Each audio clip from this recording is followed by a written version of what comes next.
well, we can circle now back to this idea of like not really being anybody, being a nobody in the eyes of society.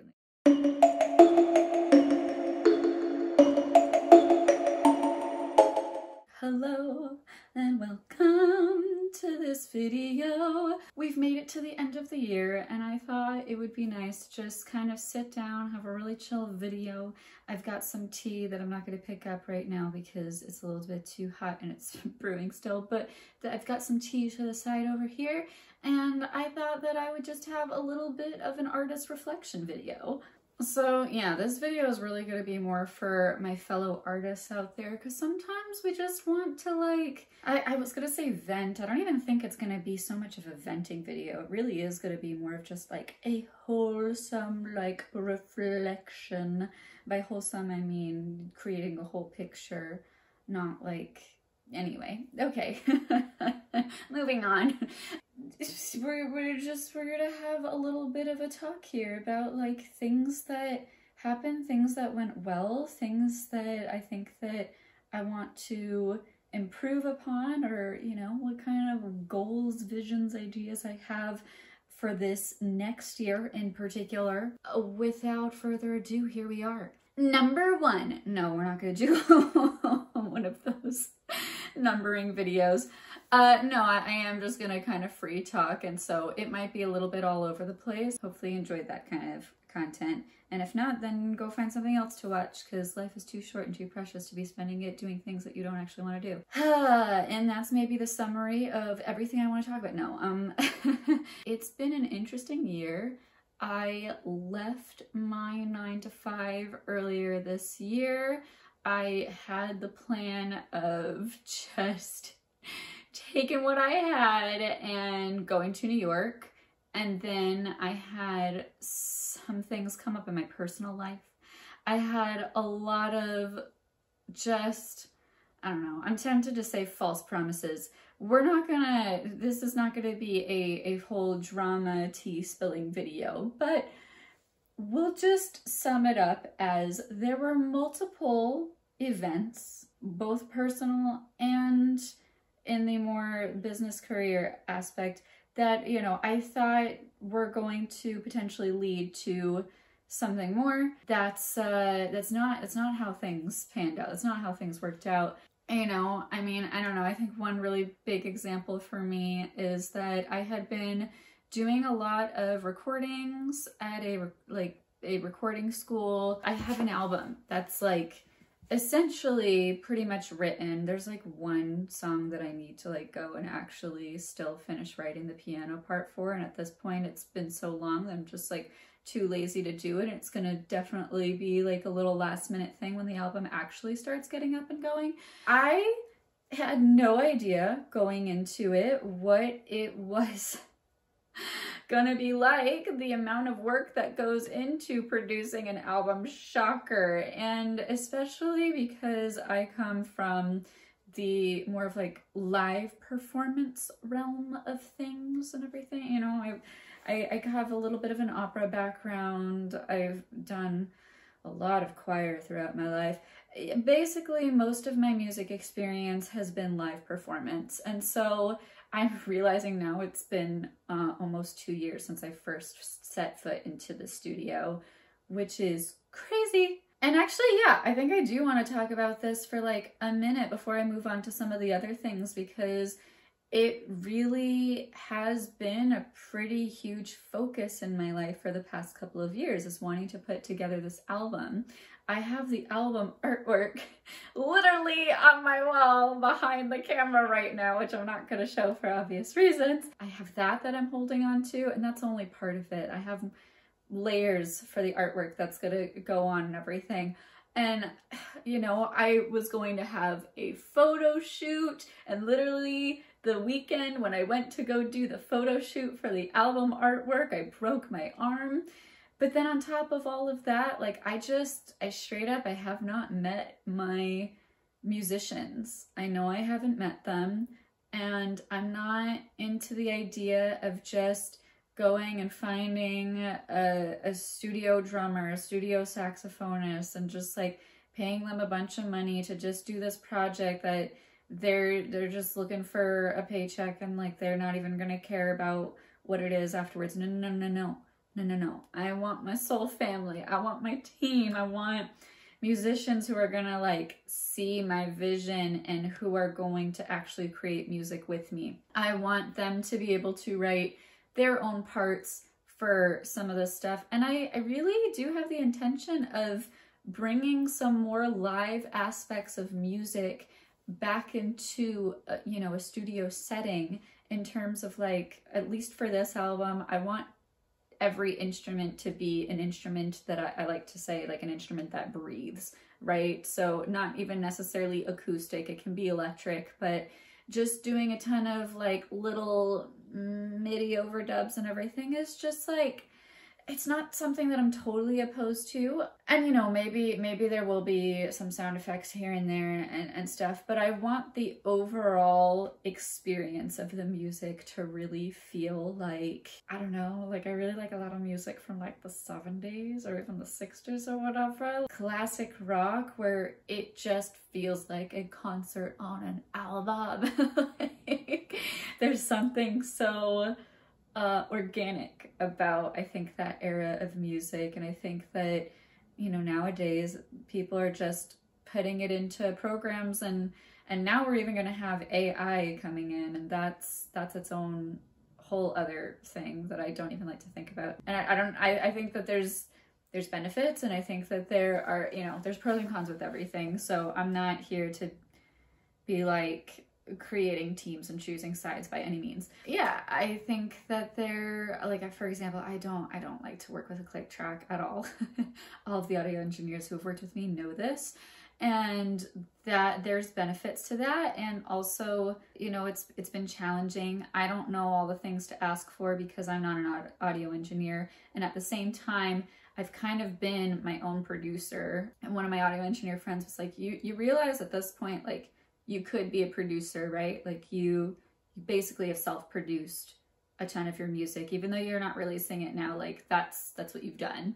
I'm like, oh, that makes sense. Yeah, because I guess that's what a producer does, is they have a vision, usually to support the artist, and then they help the audio engineers figure out how to make that actually happen. I guess I do have those skills now. That's pretty cool.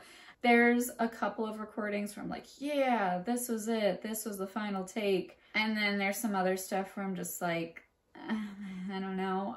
But the one thing that was hard about that is I never had a consistent team, even with audio engineers. I got to learn a lot through that experience. And I think that that's kind of where I'm putting a little bookmark in with that at this moment in time. Is I feel so lucky to have had the opportunity, because this was all free. I just went to a recording arts school, and I was able to work with all of these audio engineers and do all of these recordings, which I guess at this point are just demo recordings. I'm willing to save it because I'm trusting that instead of looking at things through a scarcity mindset of this is my only opportunity, I better just produce it, make it, throw it out there, be done with it. I would rather hold on to the integrity of my vision, because I happen to have a pretty clear vision of what I want for this particular album. That being said, I have a good amount of other music where that's not necessarily the case. And that brings me to kind of the next project that I have that I've been working on, and that's going to be coming out within the next couple of months, maybe even sooner, depending on when this video comes out, when you're watching it. I think I'll just be posting this at the end of December. It's the beginning of December right now. Yeah, there is a single that I've written, and it is sincere. It's fine. I wrote it in one night, and you could tell just by my expression that like it's not my favorite thing that I've ever written. It's definitely not one of like my song babies. Yeah, the stuff that I have on my album, I'm just like, I've been gatekeeping it, I've been hoarding it, I've been protecting it. I have only shared it with friends. I've not actually shared it in public because I had a lot of audio engineers advise me against that for copyright reasons. I am kind of thinking moving forward that well, this song is kind of going to be a little bit of a test run for me. And the beautiful thing about me not really caring that much about it is that if something terrible happens, if we do the copyright wrong, if it crashes and burns, if like nobody likes it, I truly am not going to care. I'm not going to be offended. If people are just like, oh, cool, like all of this hype about Allie like recording her music and this is what she comes up with, like this is it, she's all right. I'll be like, yeah. Like, because why am I going to expect somebody to think that like this thing that I've put out there is fantastic just because I put it out there? No, I know it's not my best work. I know that. And I also know that some of the stuff that I consider to be my best work is also probably not going to be as palatable and like as much of a favorite for some other people. You know, I think that this one that's coming out is maybe a little bit more neutral, a little bit more like, I think people will listen to it and be like, oh yeah, that's a pleasant song. That's cool. I think that's going to be the reaction. Like maybe, and hey, maybe if it ends up being one person's favorite song for like a week, then I will feel like my job is done. I'll be like, yep, I'm an artist. I'm so glad that I could like give you this song that you love. And if you move on the next week and you don't ever listen to it again, that's also okay.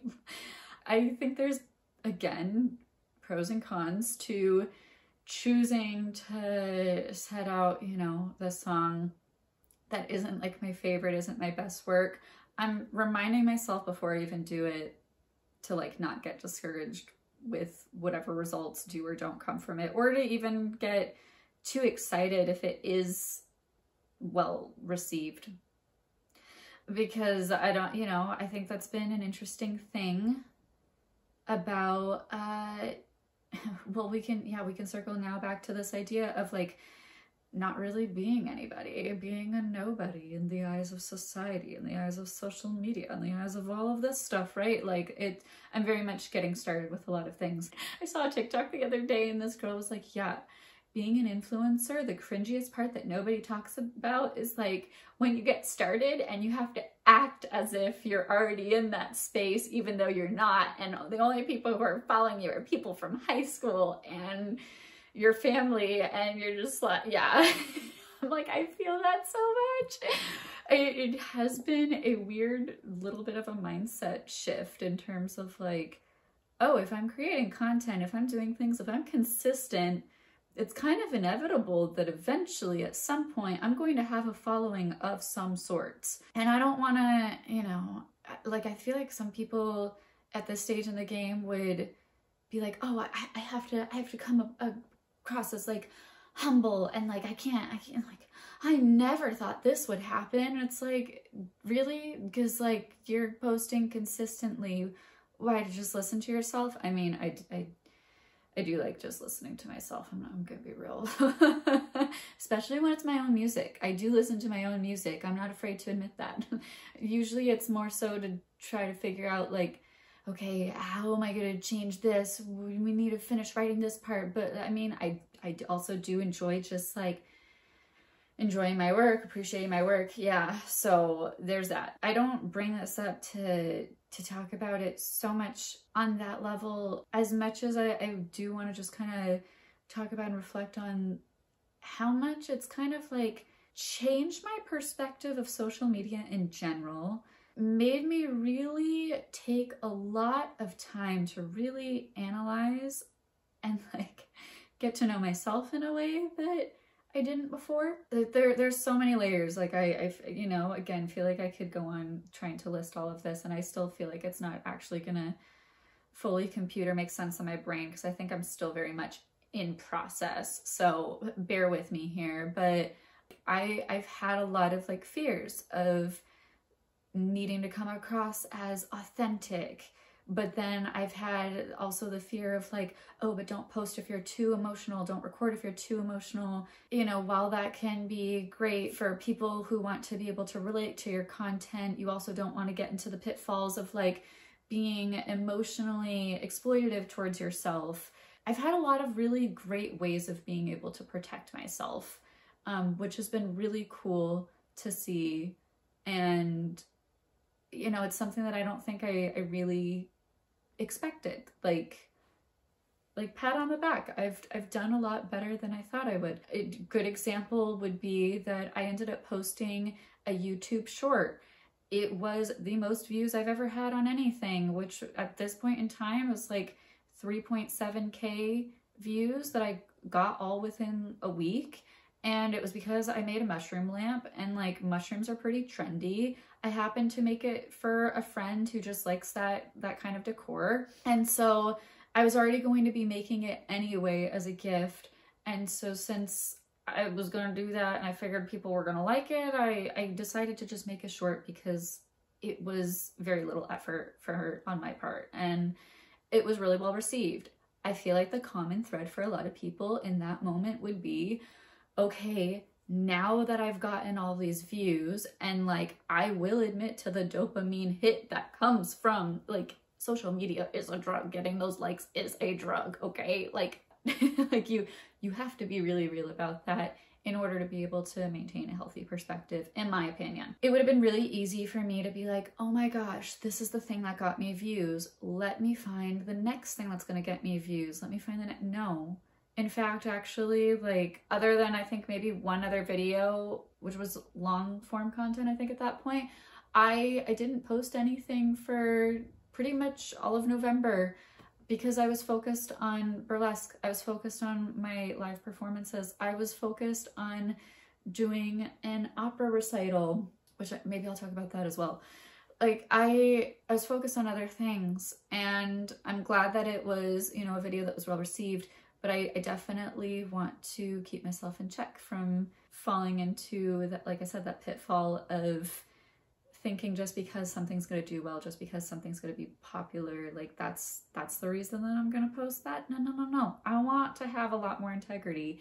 And I recognize that also just because of the human psyche, the way that our brains work, the way that we get reinforced with all of these things, I'm not immune to possibly falling into some of the shadow aspects of social media. You know, the thing I was going to say about like being a nobody right now, like I think one of the greatest gifts that truly I don't think I've ever really heard many artists like talk about, like so many of them take it for granted, is like you have the opportunity to have privacy with yourself, with your art. You have an opportunity to create a sense of intimacy with yourself and with your art. And that is such a gift. And I can only imagine how hard that is to hold on to once you start gaining an audience. Whether that be for the reasons of feeling like you need to do things for approval in order to be able to stay relevant, in order to be able to make a living, because hey, at the end of the day, if you are somebody who's trying to be a full-time artist and this is your living, it's no longer just about self-worth and validation. It's about getting a paycheck and being able to eat, right? These are really real things.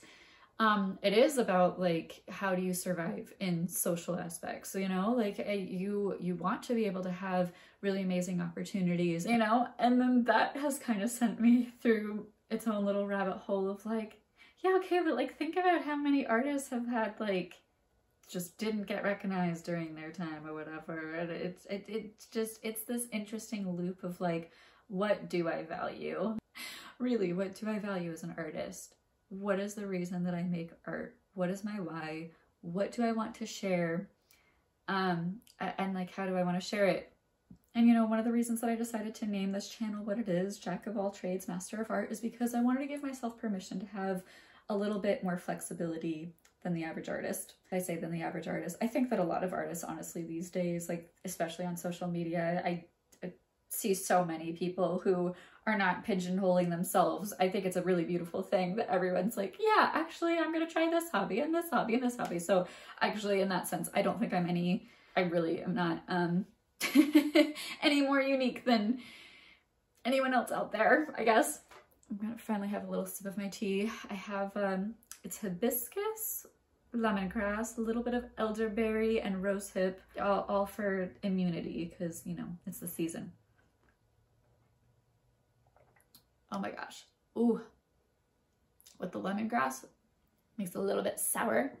So good. I have thought about, you know, of course, things in terms of like how political and economic structures influence the way that we consume and produce art as well. And I definitely think that there's going to be a lot of shifts with that within this next decade.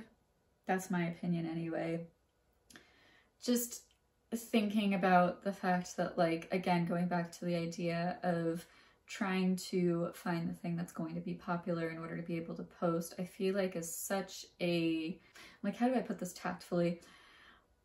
It is a side effect, in my opinion, of living in a capitalist economic structure. Again, going back to the idea of, like, if you are trying to make a living via your art, you don't get the amount of approval that you need in order to be able to then bring in a paycheck that affects your livelihood. So it makes sense that people would be willing to, you know, exploit themselves in whatever ways, you know. And again, like the idea of like even emotional exploitation, I've just seen so much of that on social media where I don't necessarily feel that people are not being genuine.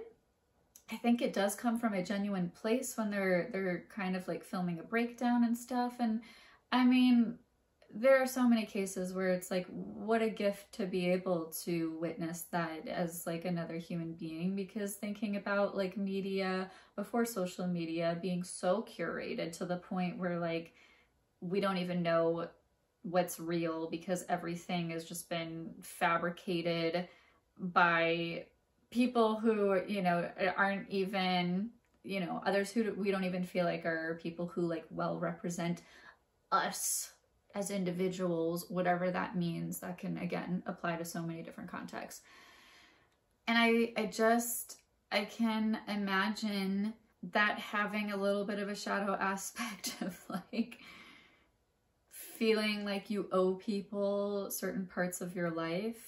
You know, it's a responsibility to make certain choices in your life based on whether or not people are going to accept you. But these are a lot of the things that I have been reflecting on in order to be able to try to keep myself in a space of what is a good intention for me? Like how do I want to represent myself? What feels most authentic for myself right now in this moment? Knowing very well that that is going to change at some other point because we are fluid beings who are not meant to stay the same. And I think that, you know, another one of the traps that I've been afraid of falling into is coming into this illusion of feeling like if I post a video, it needs to be how I'm always going to feel, how I'm always going to represent myself, because the idea of like, once you put something out there, you can't take it back.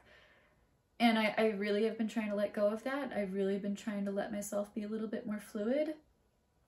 Even with just like, you know, I plan to experiment a little bit with editing styles. I've been really busy, and so, you know, at this point I've been trying to keep pretty simple with my editing. I've been trying to keep pretty simple with just the way that I film in general, because I need to do that in order to be able to keep things sustainable. But, you know, maybe I would try like maybe one of my videos, one of my projects can be to actually try to like really film a video like in an artistic way and not just filming it for the sake of content. I think that that would be a lot of fun. I've thought a lot about how often am I going to post in order to be able to be consistent enough, make money off of my channel, because that would be nice, because like in order to be able to do this sort of thing, I am going to need to be able to have some form of monetary support at some point. Like I you know, that's been another thing to navigate as an artist, is like I'm already planning during the summer I'm probably gonna have to get a full-time job, and I'm gonna need to do that in order to probably get dental care, because I have access right now but I don't have real health insurance.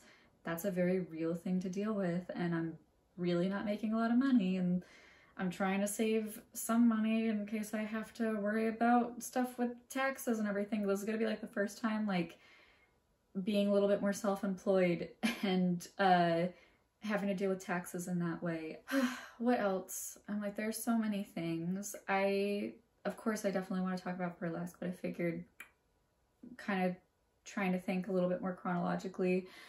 I am not as involved in the opera space as I was previously. I've definitely had a lot of conflicting emotions going through that. That honestly, I might save for another video and at a time when I feel a little bit more ready to do so. But yeah, I did an opera recital with some friends this year, and I went into it with the plan to kind of film or vlog, and ended up deciding that I needed to give myself that privacy to be able to just kind of process through that transition. There's a lot of residual emotions still. You know, like, of course, the people always love to take the whole jack of all trades, master of none. And of course, you know, if you know, you know. The quote goes on to say, butter is better than a master of one. I'm butchering that. I don't remember the exact wording. That has been interesting for me to deal with, just in the sense that I had a good amount of time in my life where I thought that I was going to be a professional opera singer and really devoted a lot of time and attention and care into that art form. And I haven't been practicing as much, and maybe other people can't tell, but I can tell when I sing. Like, my voice has changed a lot, and that's been a hard thing to deal with. And, you know, there's part of me that's like, well, like, if you could start practicing regularly again. And it's like, no. Like, my goal is not to be a professional opera singer anymore. It's okay.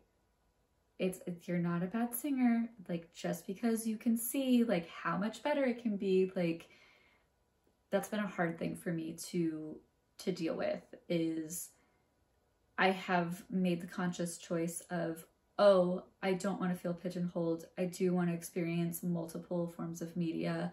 I want to branch out. I want to be able to have a fuller life and have more experiences, and to not just feel like I have to stay in one space. And most of the time that feels very empowering. Most of the time it feels like a much greater form of abundance than, you know, just being well recognized for like one thing. And like, you know, my relationship with abundance has changed drastically over these past couple of years. So much. Like, I no longer think of abundance just in the form of money and think, wow, I am lacking in abundance. No, I think about abundance in the form of time, in the form of energy, in the form of talent, in the form of love, friendship, like so many different things. Having time alone to just like rest. Like, there's so many things that can be abundant, and it really is about just changing and shifting perspective. That being said, like, it still has been interesting to just kind of sit in those moments and be like, wow, like, I'm in this mode of like of comparing myself again, and just comparing myself, comparing myself to my peers, and feeling like, like, I can be so much better. What am I even doing? Which then brings me maybe to my other art form, which is burlesque. And I guess maybe we'll finish off with just like making videos in general, even though we already talked about them. I'm just trying to organize in my brain. Yeah, so burlesque has been absolutely incredible. It's been a full year now since I started taking my very first class. I would have started last, like, November in 2022. I had to think about what year it was. Yeah, I started in November 2022. And oh gosh, I remember being in opera rehearsals at that time and having some of my opera rehearsals conflicting with my burlesque classes. And so as soon as I was out of rehearsal, I sped to the studio to literally have 10 minutes of class because I was so into it. I was so dedicated, so devoted. I had so much fun. And yeah, I mean, most of the time I got to be in the full class. It only happened, I think, like 3 or 4 times. I had to do it. I had to make sure that I made room for that, you know, and actually the burlesque is only something that I ended up pursuing because there was an opportunity with opera that had kind of fallen through the cracks. And so here I was in my mind thinking that I was going to be doing this show and didn't end up getting to do it. Ended up making a lot of decisions because of that. And that led me to finally say, okay, if I'm not going to be in opera rehearsal, then I'm going to finally start taking burlesque classes because I've wanted to do it for a few years now. I don't even really know what it is. You can imagine the shock that I felt like going into the studio, seeing all the posters with like all of the pasties and everything, and be like, oh, that's what burlesque is? I thought it was just like wearing corsets and like tights and like dancing on chairs. Okay, cool. I guess that's happening.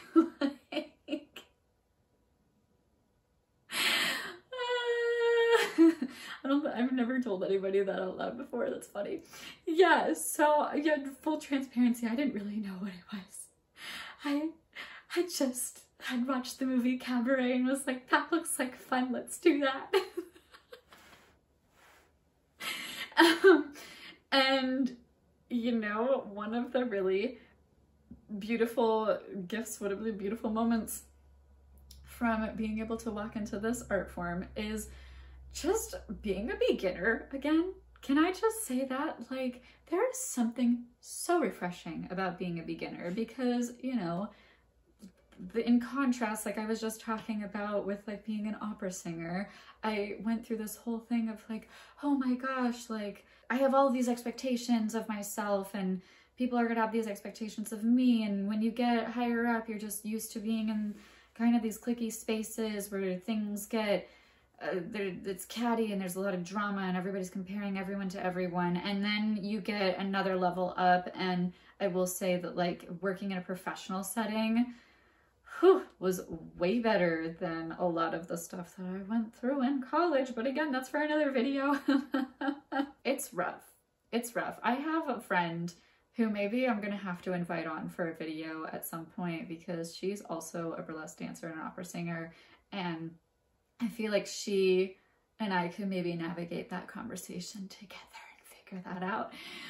People who are worth their salt oftentimes like let go of a lot of that stuff, I've noticed anyway, just in working in performing arts. Like people who are truly worth their salt in terms of like they have good feedback to give you, they can produce a great product, whatever it is, they have something really great that you can experience, learn from, gain an opportunity from, all of that stuff, like, or just witness, just truly just witness them getting all of those opportunities and receiving all, yeah, like those people are not going to be the ones who are shit talking and like making everyone's lives harder, and like they're because they're too busy actually focusing on the things that matter. They're not focusing on all of this petty drama and everything. It's always good to work with people who are a little bit more secure.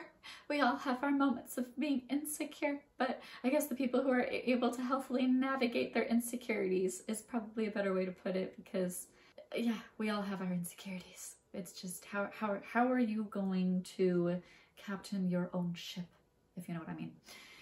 Coming back to the idea of like being a beginner again in burlesque, amazing, just absolutely incredible, amazing. It's been such a gift, such a journey. I wasn't expecting things to unfold in the way that they did.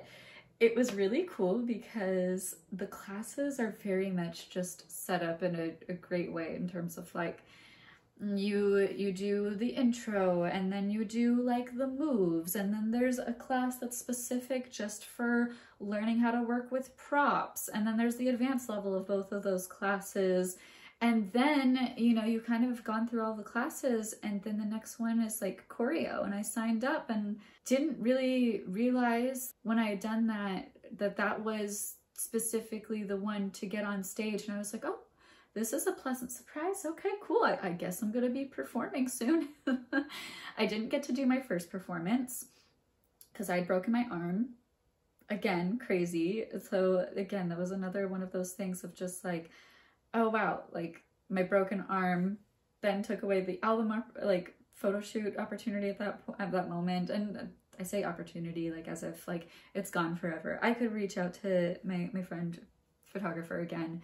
I just The only reason I haven't done it, if you see this, the only reason I haven't done it is because I've just gotten to this point of like, when is my album gonna come out anyway? Let's focus on other music that I can put out there, because I want all the album music to be released and done all at once. And this other music, I'm like, okay, what can I release and work with right now? Because I'd like to start doing live performances. Okay, I was about to take another like huge tangent, and I'm like, you know what? We're gonna reel this in because this video is getting pretty long. So thank you if you've decided to stick around and watch your real one. But yeah, I wasn't expecting to be like performing. It just kind of happened, you know? So like I signed up for the second class, the second choreo, and that ended up being a flapper number, which was this right here. That was super fun. I didn't film the making of that costume or whatever. That was one of those things of just like, get it done, get it out. Yeah, so one of the other really pleasant surprises that came through all of that is that I ended up doing a solo. And not only did I end up doing a solo after like, it hadn't even been dancing burlesque for a full year at that point, like maybe closer to 9 months. However long it was, if you'd asked me a year ago if I was going to be doing a burlesque solo dancing on stage, and you told me what that actually was going to look like in terms of having to wear the pasties and taking all my clothes off and everything, I wouldn't have believed you. I would have been like, what? That's gonna happen? Okay, cool. So it really did all just happen. I had an instructor who was really great. He's like, yeah, like you should just sign yourself up, get on stage, and then when you're on stage, that's the moment that you're gonna realize, oh, I'm taking my clothes off, and you know, it's too late then. You're there for the ride, so you might as well just follow through. Just do it. And I'm like, no, the solo was a little bit more planned, because after I had done like the first performance, I was like, oh, okay, I love this. I definitely want to put together a solo. I just went for it.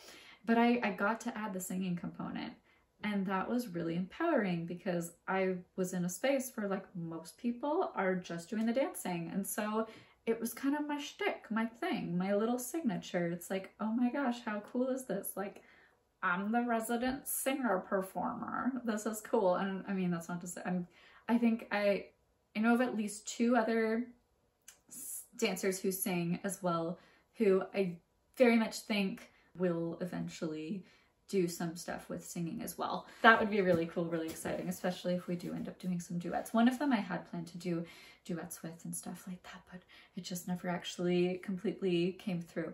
That's okay. Again, more opportunities for the future. But yeah, you can, I mean, I don't know. I'll shut up about that one, because honestly, you can just watch this video. I vlogged the day that I did the solo and everything, and went through all of my little personal reflections afterwards. That was really cool, and I have the bug now, and I'm like, okay, I already have 2 solos that I'm thinking of and planning for, actually, and I have like a very small iota of an idea for 1 more solo next year. It is really fun, and I definitely want to keep doing it. I think this year I would also really like to refocus again on my solo music.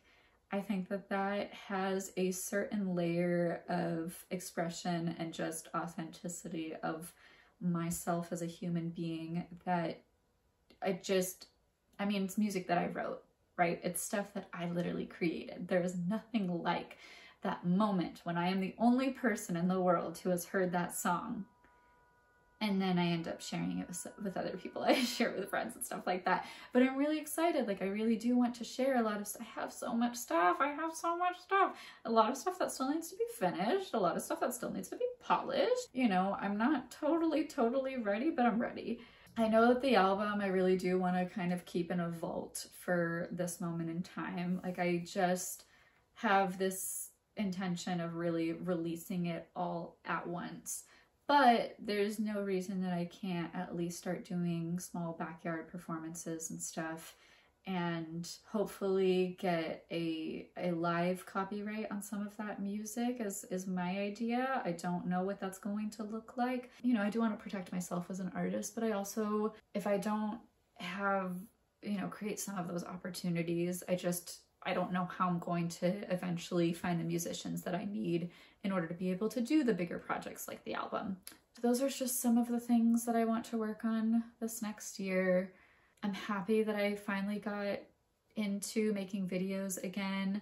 You know, I had closed down the original YouTube channel that I made, and I'm so happy that I did. Like, I'm so happy I give myself permission to have a fresh start, because again, that's the beauty of being in the space of like, nobody knows you, nobody cares, nobody's listening, nobody's watching, except for maybe like 1 or 2 people, is having that flexibility to really be able to just give yourself the opportunity to discover yourself as an artist. So if you out there are an artist of any form of media and you want to be able to create a platform for yourself on some, you know, some level, some way, just remember that if you are not finding a whole lot of success outwardly right now, that is an opportunity for you to really get to know yourself as an artist, to get really, really pure on your intentions. And I'm sure that I'll be sharing a lot more of my own as I go, and some of that stuff I'm not sharing right now. Like, I'm sharing just enough to feel comfortable and for this video to maybe be helpful for somebody,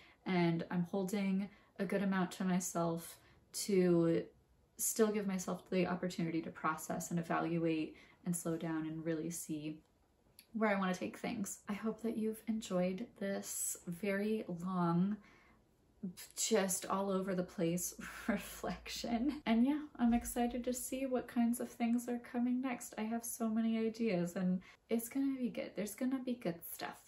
Anyway, I'll see you in the next video, whenever and whatever that is. And I hope that you have an amazing new year. Have fun creating yourself. As me and one of my best friends like to say to each other and remind each other on a weekly basis, make fucking art.